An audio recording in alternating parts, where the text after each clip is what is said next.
So we have a room here, and it's rectangular, right? So it's going to have four walls, and we like to paint each of them. Right? So to do that, we need to know the total area that's going to have to be covered. And that's going to be the area of the four walls. And we have these doors and windows here that presumably aren't going to be painted. So we need to not include those pieces in our total area.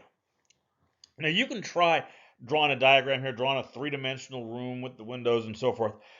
My art skills are pretty seriously limited. So the way I would draw this is I would just draw each of the four walls separately, right? I'll draw the two 12 by 14s, and then I'll draw the two 12 by 10s. Now we have to cut out these four pieces, right? Which walls get which doors and which windows doesn't matter. At the end, it's going to be the total of the walls minus the total area of the cutout. So I'm just going to put the two doors here and the two windows here. All right, so now we need to start thinking about the areas. So the areas of the two big walls, those are 12 by 14. Areas, length times width.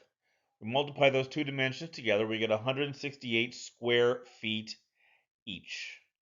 Now we'll do the same thing for the two smaller walls. Those are each 12 by 10. If we multiply 12 by 10, we get 120 square feet for each of those walls. All right, now let's think about the cutout pieces. The doors are 7 by 2, which means each door is 14 square feet. And the windows, those are 4 by 5. So we multiply 4 times 5, and for each window, we're going to have to take out 20 square feet.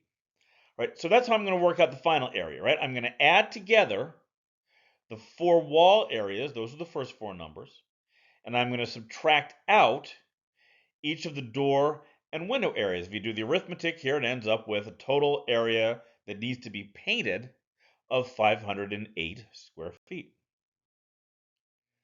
So if you'd like to get the full context, you can click on the upper link here to see the corresponding lecture.